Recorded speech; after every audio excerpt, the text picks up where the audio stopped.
Hello everyone, आज हम बात करेंगे विटामिन डी 3 इंजेक्शन के बारे में। हम जानेंगे विटामिन डी 3 इंजेक्शन कब दी जाती है, क्यों दी जाती है और कैसे काम करती है।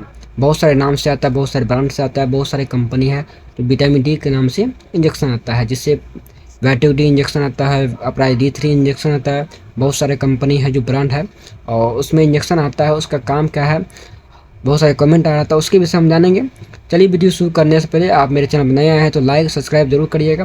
इसका हम विस्तार से जानेंगे विटामिन डी 3 इंजेक्शन कब दी जाती है, क्यों क्यों दी जाती है और कब लेना चाहिए, कैसे लेना चाहिए, काम इसका क्या है, क्या सच में काम करता है नहीं करता, उसके विषय हम जानते हैं।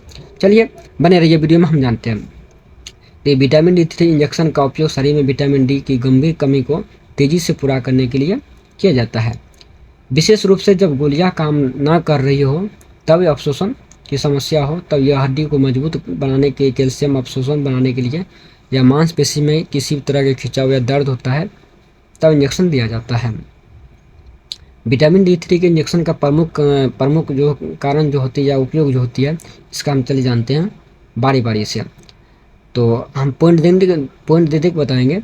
विटामिन डी 3 की कमी, तो शरीर में विटामिन डी 3 की कमी जो भारीपन कमी जैसे होता है, जैसे रिक्टेक्स या ऑस्टोमेलसिया को दूर करने के लिए दिया जाता है।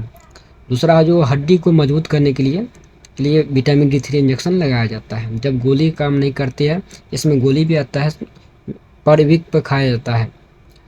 तो उसके बाद तीसरा जो है कैल्शियम अवशोषण। जब किसी व्यक्ति को कैल्शियम घट जाता है, तब जो आप लगा सकते हैं, या आंतों से कैल्शियम के अवशोषण को बढ़ाकर रक्त में कैल्शियम का सही स्तर बनाए रखता है। तो उसका चौथा हो गया मांसपेशी का दर्द। जिससे पैर में मांसपेशी जो जो दर्द करता है, उसमें टटाता या किसी भी तरह का वीकनेस है तो आप ले सकते हैं। मांसपेशी का कमजोरी या ऐंठन या पुराने दर्द से राहत, किसी भी तरह का दर्द होता है कैल्शियम कमी से, विटामिन डी 3 का आप इंजेक्शन ले सकते हैं। उसके बाद कुपोषण हो गया सिंड्रोम। जब शरीर में भोजन से विटामिन डी 3 नहीं सोख पाता, तब सीधे इंजेक्शन द्वारा शरीर में विटामिन डी 3 पहुंचाया जाता है। उसके इम्यूनी सिस्टम यानी रोग प्रतिरोधक क्षमता को बढ़ाने के लिए दिया जाता है।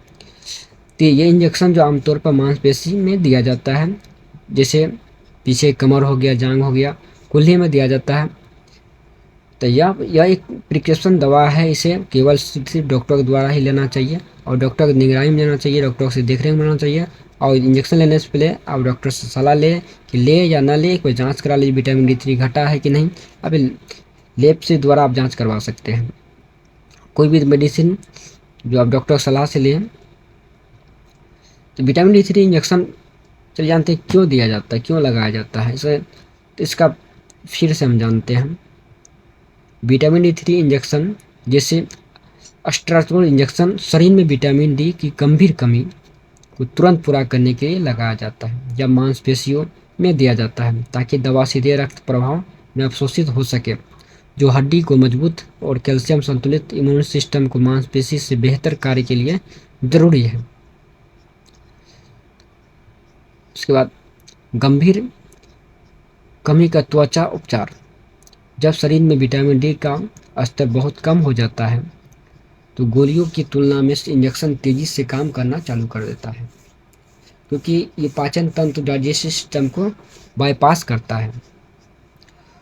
हड्डियों की कमजोरी के लिए भी दिया जाता है। ये ऑस्टियोपोरोसिस या इरेक्टेड बच्चों में और ऑस्टियोमाइलिसिस जैसे हड्डियों से जुड़ी हुई बीमारियों के इलाज के लिए, रोकथाम के लिए आवश्यक है विटामिन डी 3। उसके बाद अवशोषण की समस्या।